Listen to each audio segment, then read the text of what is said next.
Trying out my new djembe. Oh, Trammell, how you doing, buddy? Nice to see you. Hi, Lisa. Hi, Lisa.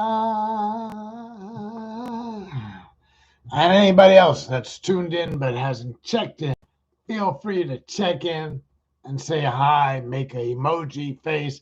I don't really care. Whatever you're going to do, just do it well. 1 p.m. It is May 26th. It is 2021. Let me tell you what I got in store for you.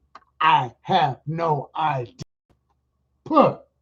If you haven't figured out by now, if you have been a regular listener or watcher or whatever it is of my podcast, Ken Goldberg's Law and Disorder, and you have not figured out by now that I have no agenda that I can properly execute, then the train left the station without you. And I'm sorry, you what do you do with yourself? How do you navigate around your kitchen? How do you go to the toilet? If you haven't figured out by now that I'm going to appear at 6 o'clock nightly, and I will not have prepared anything of substance. What does it take to convince you people? Tell me. All right, look, local motion. So I think I wore this on another show. Let me talk about my shirt because even if I did before, I want to talk about it again. And then I'm going to talk about the music. And then I'm going to talk about the gun laws in Texas and the country and what happened in San Jose today. Okay. Now, having said that, I'm not promising I'm going to talk about any of it. I will start with the t shirt, which we'll get the t shirt talked about. So here it is. All right. Local motion. And this logo was designed by a woman by the name of Sue Gould. And she goes by the name of Sue Strong.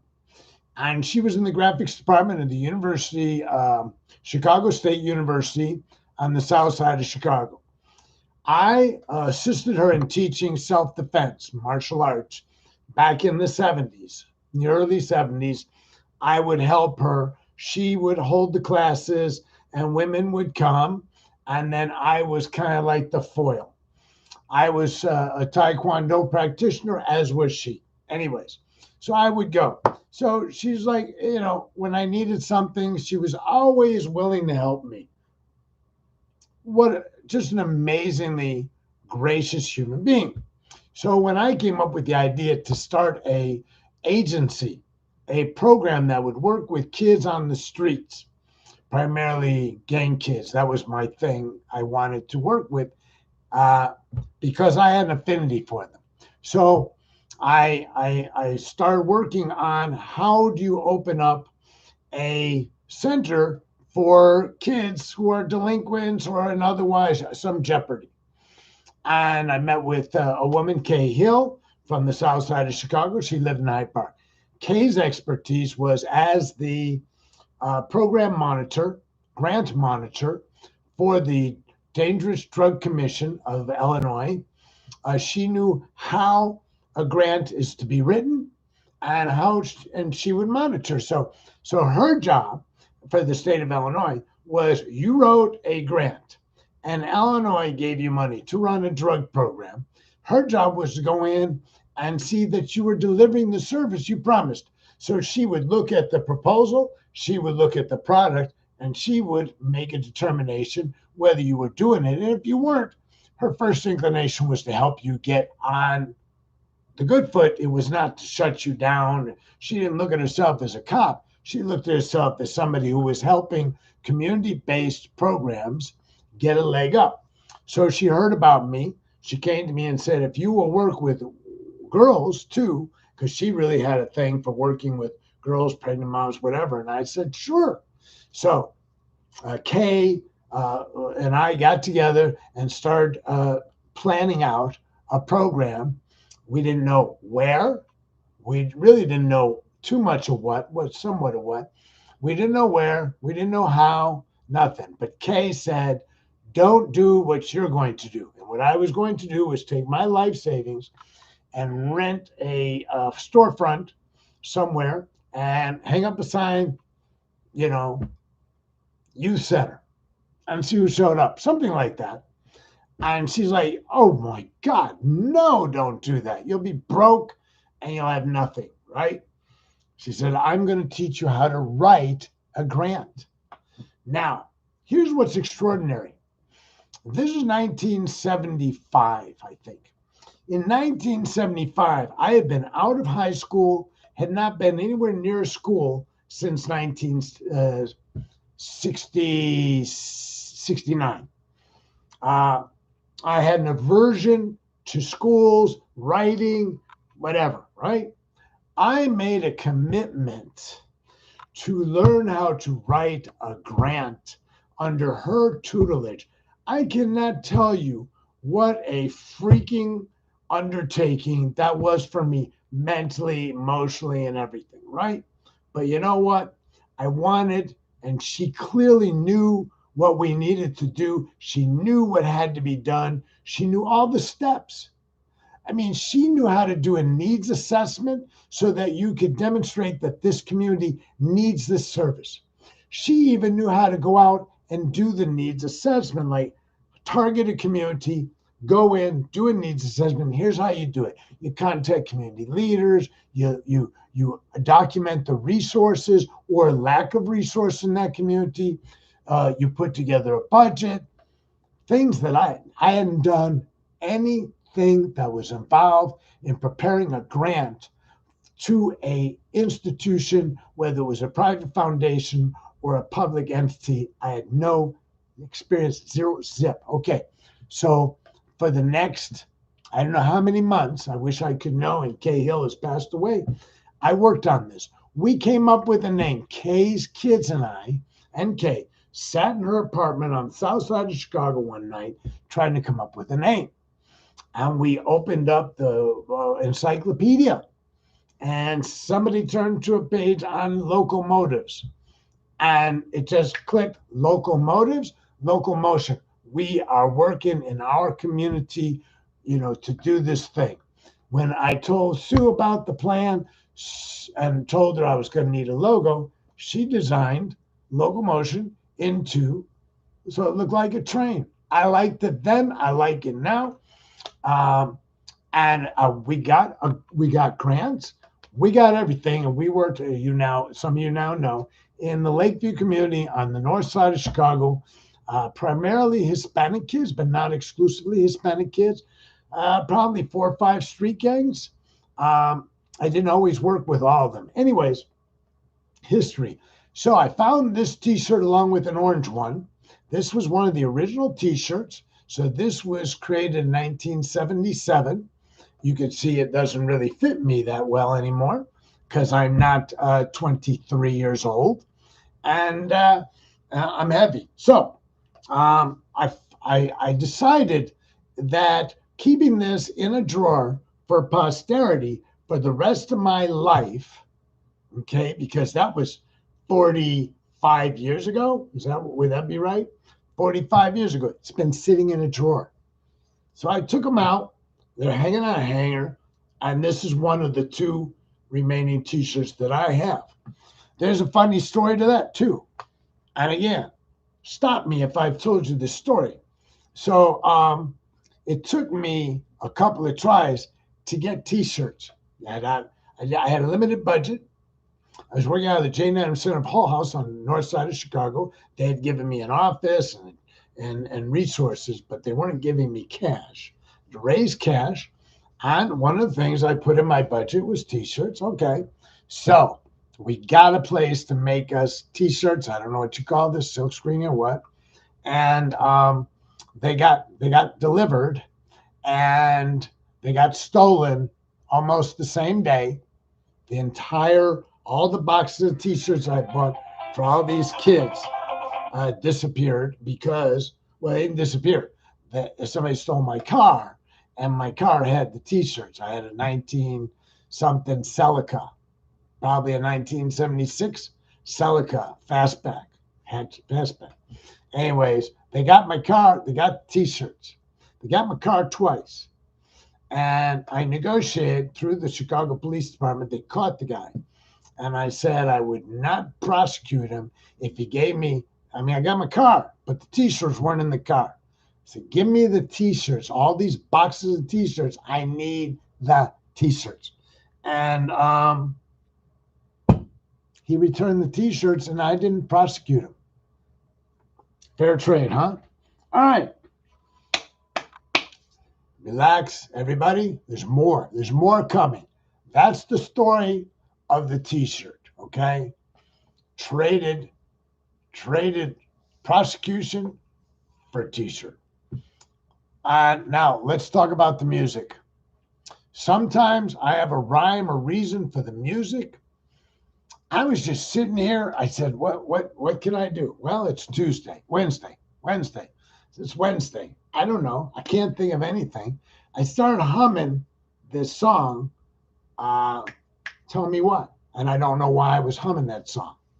I wasn't even sure that the name of the song was Tell Me Why, but of course I Googled. It was. So I'm like, all right, let's start there. And then I thought, you know what? That's a good theme for the program. We'll come back to that.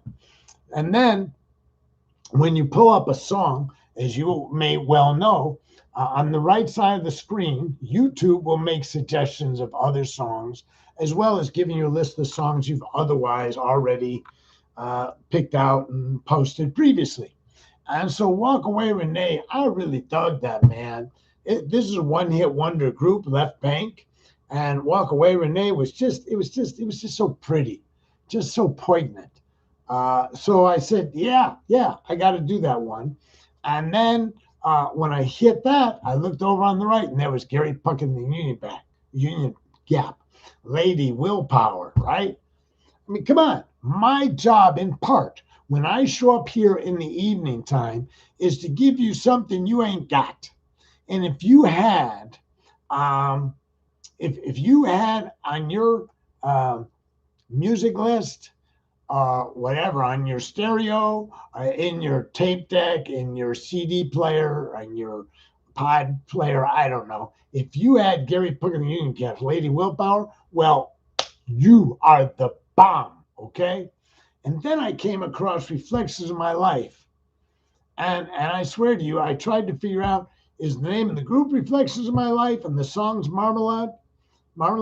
Or is Marmalade the name of the group and Reflections of My Life is the name of the song? I never did figure it out, but it's one of those songs that when you hear it, if you're old enough, you're going to go, oh my God, I haven't heard that song in years. Okay? Hi, Becky and Chris. And so that's how you got your music selection. Nothing to do with what I want to talk about, but I thought about Tell Me Why. Anytime you ask the question, tell me why, you've opened up, it doesn't matter, right? It doesn't matter what the subject is. Tell me why is an open-ended question. And I know something about open-ended questions because in court, when I am on trial, not me personally, but when I'm doing a trial, there are two types of questions that we ask. One is called an open-ended question, and one is called a closed question. All right? So on direct examination, we ask an open-ended question. We ask a question which the respondent will have to give the details with specificity. I cannot. If I have a witness on the stand, my witness, mind you, not theirs, and I wish to solicit evidence from them, testimony, okay? Testimony is oral evidence. Then I have to ask what they call direct questions. They're on direct examination, and they're open-ended questions. So here's an example. We're going to go back to December 4th of last year. Two ways to ask you about the weather. I can say to you, do you remember, Becky, that on December 4th of 2020, that it was rainy and cold? So you can answer yes or no. That's not an open-ended question. Open-ended question is, can you tell me what the weather was like on December 4th, 2020 to Miss Becky? And then she hopefully will remember it was rainy, it was cold. If she were on cross-examination, that is, she's a witness for the other side, in this case, the prosecution. and I wish to explore, thank you, Becky, and I wish to explore, uh, or I wish to elicit oral testimony that is more favorable. So, so previously, Becky or whoever has testified, I saw the shooting, I saw the shooter. I was able to identify him in a lineup. 3 hours later, 4 hours later, he was in a lineup. So I'm going to say, um, Miss Becky, it was raining quite hard and cold that day, wasn't it? Yes. Okay. See, they either answer yes or no. That's it. If they answer beyond yes or no, I turn to the judge, and you've seen this happen. Judge, will you please direct the witness to answer the question and only give the answer that to the question she's been asked? Because what happens is Becky thinks, oh, I got this guy, watch this. So she says, yeah, it was rainy and cold, but, and wants to start testifying about something I ain't asked about. Yeah, no, I ain't letting you do that. I'm going to stop you and say, excuse me, Judge, please direct it. And he will. He always will, right? Okay. So that's the difference between an open-ended question and a closed question where I'm really testifying. The truth is, when a lawyer has you on direct exam, not you, but anybody, on direct examination, on cross-examination, you have been already examined by the other side, and now my side or the opposing side wants to examine. The prudent thing, the smart thing to do is do not let the witness testify to events the way they did when they were asked originally. I don't need Becky to repeat the testimony she just gave when the prosecution called her, because it wasn't my story.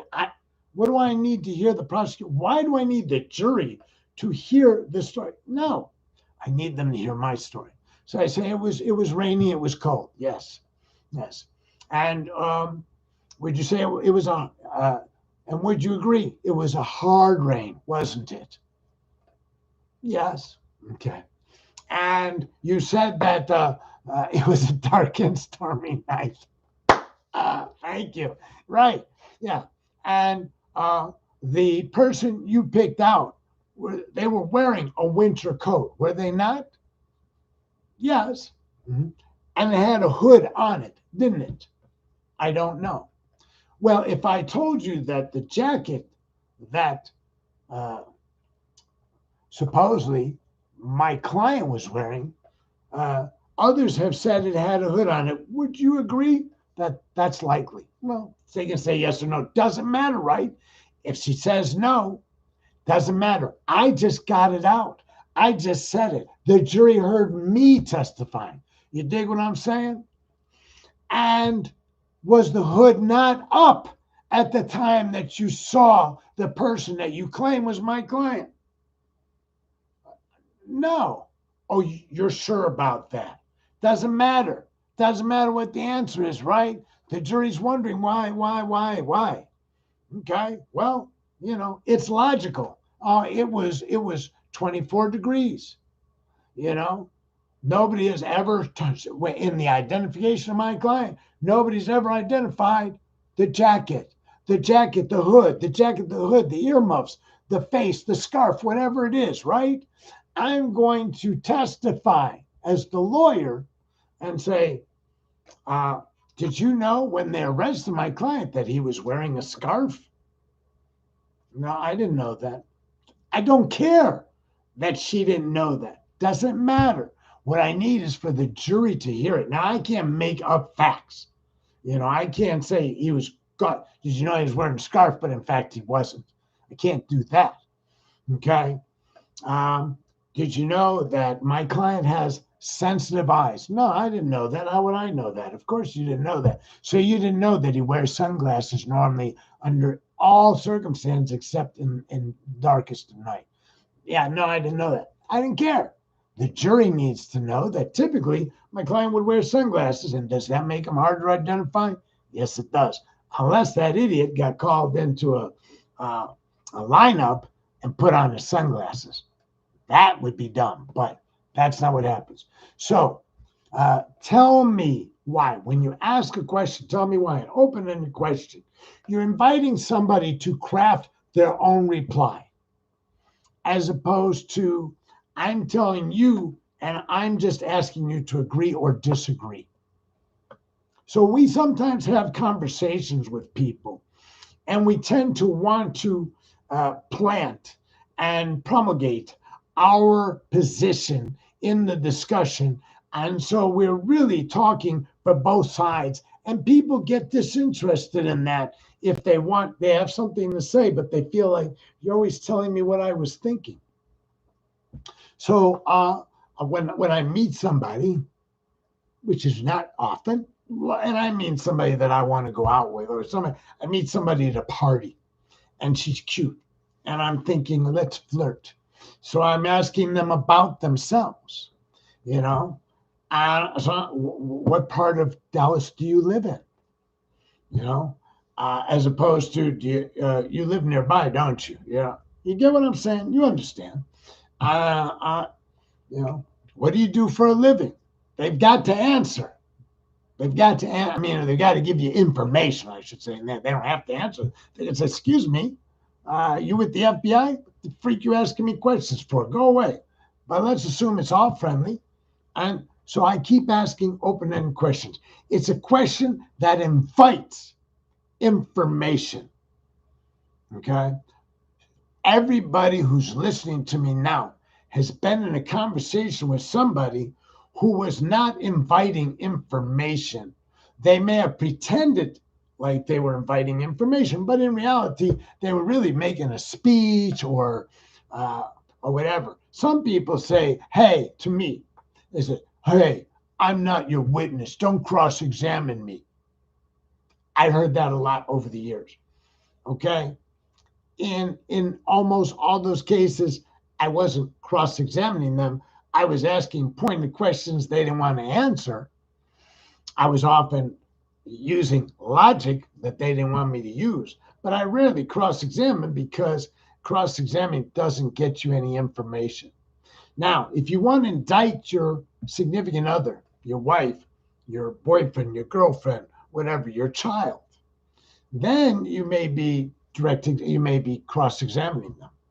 Yeah. You went to a party last night, didn't you, Alex? Yeah. Yeah. You didn't ask me before you went to the party, did you? It's yes or no. And there were a lot of guys at that party, and I understand the police showed up, didn't they? Right? That's a conversation nobody wants to have.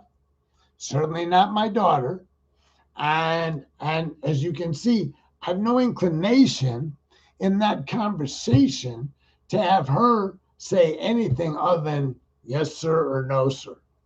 So the tell me why thing is just, I only introduced it when I thought of it as kind of a broad introduction to human interactions, human exchange, to be open to new information, to be the recipient of information about other human beings so that you are creating a relationship based upon this exploration of each other. All of you, I hope, can remember at some point meeting your significant other. Maybe you're not with your significant other. I know Kathy lost her husband, but I'm asking her to think about when she first was meeting him. There's this thing we call flirting. And we do that. We all do that in the early stages of a relationship, a romantic relationship. We flirt. We don't know much about each other.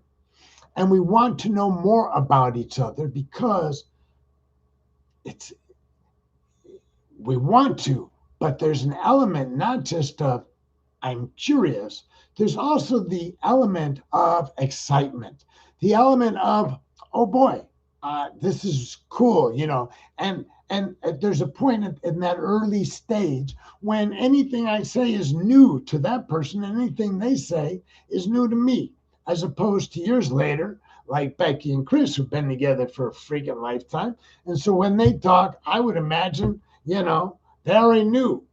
They may not have known what each other was going to say, but once it came out, half the time they're probably like, yeah, I know.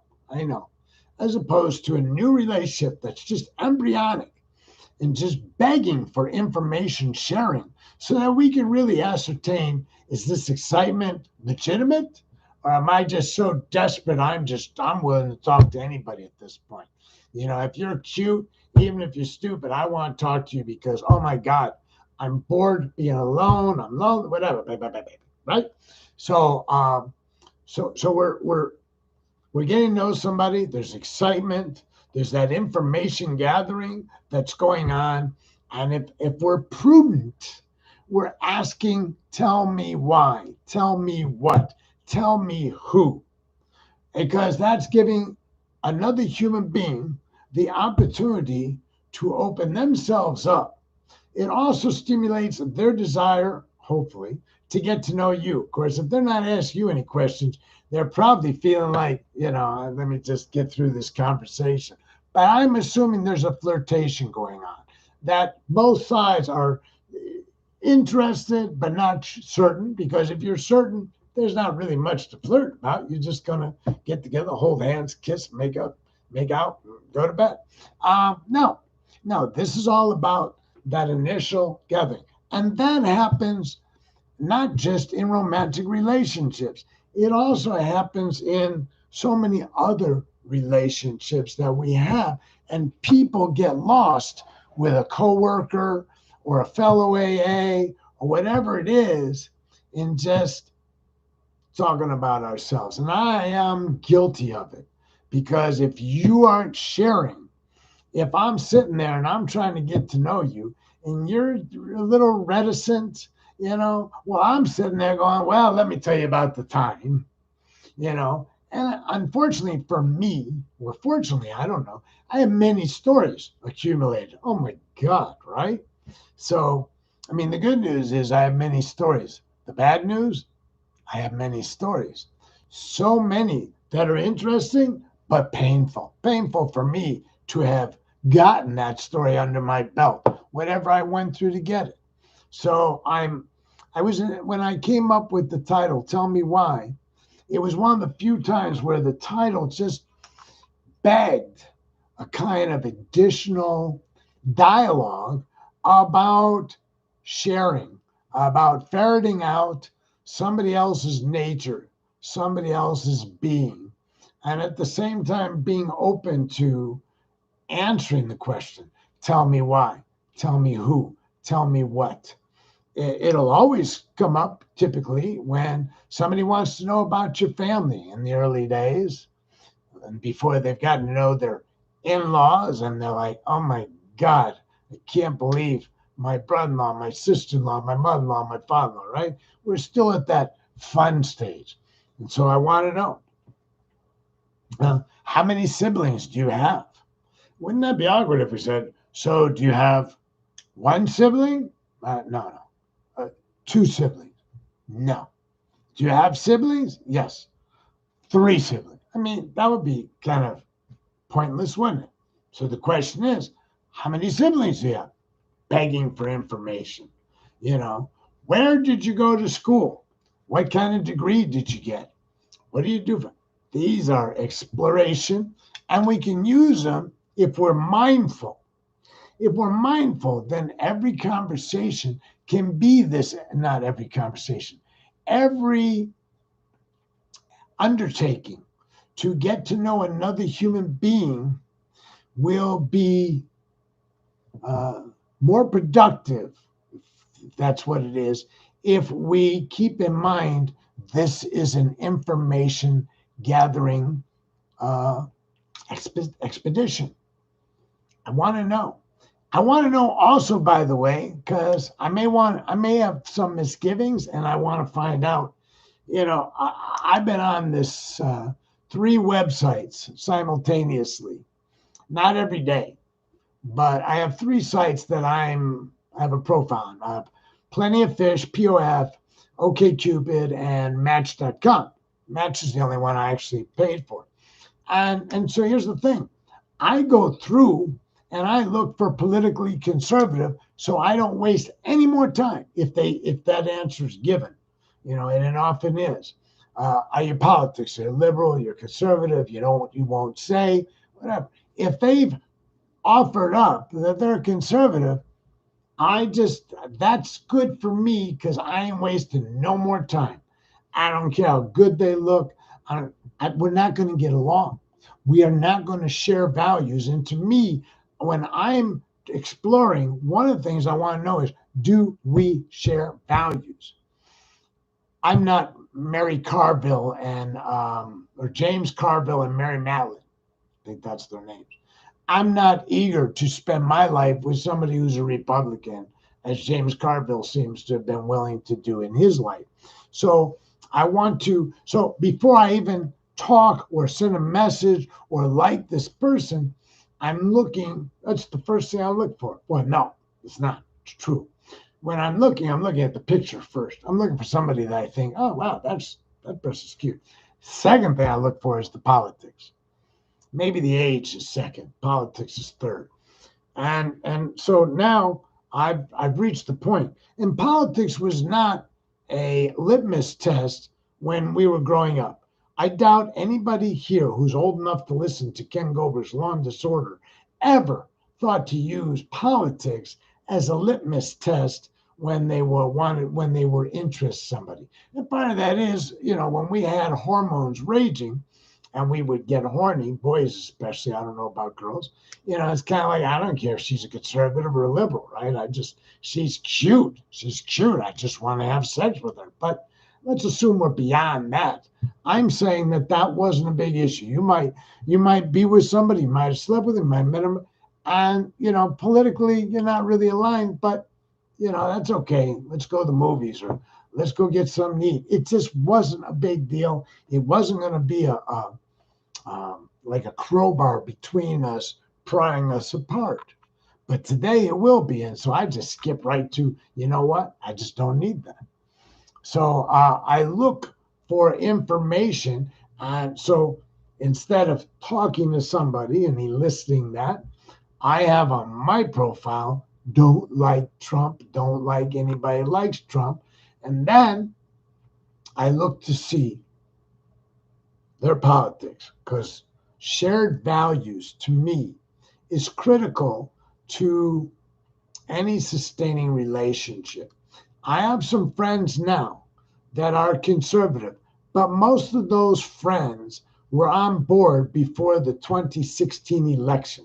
We were already friends and we were not torn by politics. I'm just talking friends. I'm not talking about girlfriends. I'm just mostly guy friends. We had different politics, but we had already identified other things, our recovery from alcoholism, our fascination with bicycles, our gray hair. I don't know. I'm just saying there was something that was bonding us besides politics. Politics became so prominent in 2016, 2015, that we began to be riveted by this political landscape. We began to recognize that, oh my God, I can't believe you like Trump, or you like guns, or you like this, or you like that. For me, I try to get it out there. I mean, in my profiles, I believe it says I'm a firearms instructor, because while I want to be with a liberal and share values, a lot of liberals just hate guns, so there's not much point to luring in some woman with my charm, right? And then they find out, wait a minute, what do you mean you carry a gun all the time? Whoops. It's like, you sure you don't want to rethink that? You think that's that important to you? Yeah, it is. Bye. Okay? So there's so many issues that we all ferret out when we're talking to somebody that we're interested in, that we kind of want to know in the general realm of where do they reside. And to me right now, politics is a big, big one. But I have an opportunity to meet people. I have an opportunity to meet people in 12-step meetings. I talk to a lot of people when I'm riding my bicycle, when I go in the store to pay for my water, when I'm bicycling, or to buy a sandwich, whatever.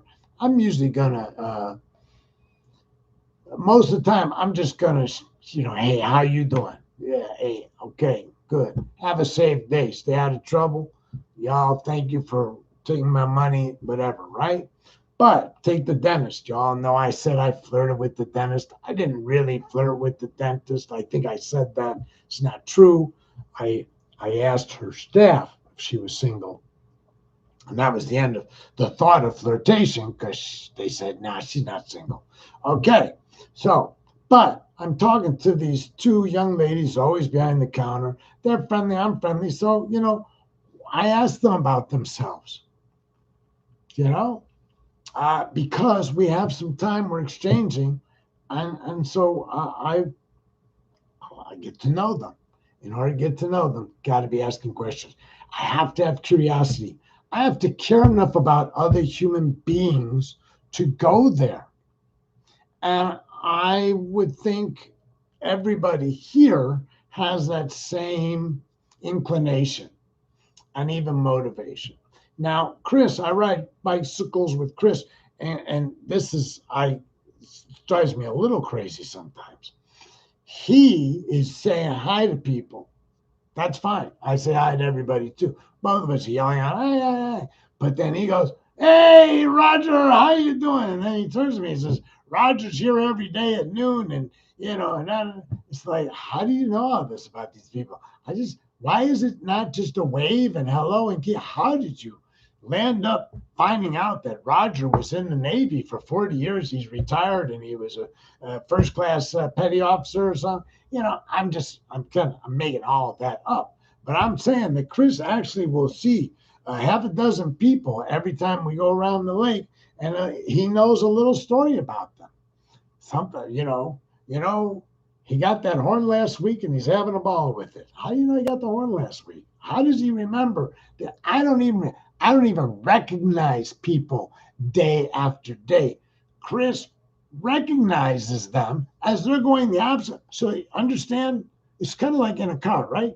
I'm going north, you're going south. What are the odds I'm going to see you and go, oh, that was Kathy? It doesn't happen very often. Well, I got news for you. A bicycle doesn't happen all that often either, even though we're going a lot slower and it's easier to spot somebody. The fact is, I don't. I mean, if you and I were sitting at a picnic table and you were a missing person and your picture was on the milk carton, you know how they used to put missing kids on milk cartons, and you were that missing kid. We could eat and talk for 2 hours, and it would never occur to me that you were the same person who was on the milk carton. Okay, Chris, he's like, oh, that's Daniel, that's Roger. He somehow there's been some exchange. Are you not? If you're out here bicycling, when did you have time to sit and find out anything about these people other than that? Yeah, he's here every day. How do you know? Because I see him going that way, or I see him pass me. Right? I don't know. I don't have that going for me. I'm not inclined, or I don't have the wherewithal to see people and somehow, because I'm constantly in motion, I don't ride with them. I mean, I ride with Chris, but I don't ride with other people, uh, and so I'm not getting to know them. Maybe he meets them in the parking lot because he drives there and he parks his car. Maybe they have this little kibitz section in the parking lot when he gets there, and everybody's like, as they're taking their bikes off their bike racks or out of their vehicles, maybe they sit there and just like, hey, how you doing? Oh, blah, blah, blah, blah, blah. Oh, ba, beep, beep, beep, beep. Ba, ba, bang, ba, boom, ba, beep, ba, boom, ba, ba, ba, ba, ba, beep, beep. Ba, da, ba, da, ba, ba, ba, boom, boom, boom, boom. Anyways, what I was saying is there must be some opportunity, because in my world, first off, I don't do it. And second of all, if you watch Chris, for instance, pedaling, he's got enough to do trying to maintain 15 miles an hour, which is just far too fast for me at my age. Okay. So to me, at the rate he's going, I can barely breathe. So the last freaking thing I'm going to do is talk to you other than to say hi, because it expends energy. It requires breath I don't have. So I'm just telling you that, everybody has opportunities to be engaging with new people. strangers. Chris does it better than most, does it better than I, and I do a pretty good job. But when I do it, when I meet somebody, I do try to get into that niche of, hi, you seem interesting. Tell me, have you been riding a bike long? Where'd you get your e-bike? Do you like your e-bike? That's electric. Do you like your electric bike? Yeah, I love mine. Yeah. You know, tell me, how much was that bike? Where'd you get it? Or, and then I got mine at RBM, Richardson Bike Mart. I paid. You get the point. I'm babbling now. I hope you understood the point that I'm not admonishing anybody to do anything. What I'm doing is I'm identifying something I believe would be a common thing to all of us because there is a shared value. We give a shit what other people think or do with their lives. And so as this is kind of the liberals have almost a natural curiosity, which makes us more humane because the more you get to know people, the more you empathize with them. I mean, that's one of the things about a significant relationship. If you're in a marriage, if you're Ann and Mark, you're Chris and Becky, you're Lisa and her boyfriend, then you're building on this foundation that you created somewhere at some point in time, and it expanded into a realm of comfort and knowledge, and you all have, to me, from what I know, shared values. Now, I'm not saying that all couples have all shared values. It's just important to have enough shared values to stay comfortable with each other's idiosyncrasies. You know, it's not good to have a conversation of, you voted for who? What were you thinking? All right. One last thing. I got online. I wanted a remote control that illuminates because I can't manage this thing in the dark.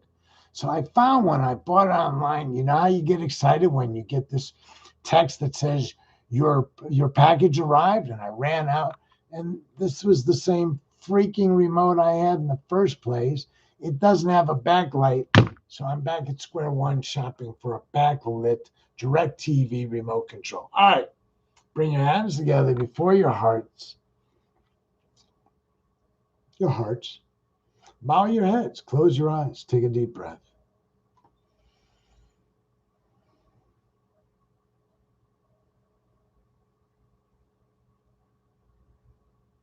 It's kind of peaceful. Kind of nice to just stop. Take a deep breath. And then think to myself, may I be happy, healthy, and free from harm. Free from anger, anxiety, and fear. May this practice continue to move me in the direction of greater peace and comfort in my life. May my mother and father and all my living family members and all my friends be happy, be healthy, free from all harm. May they too find a path that leads them to a life free from suffering and brings them peace and comfort. And to those persons I have difficulty with, I harbor some resentment or ill will, I set it aside for my own benefit.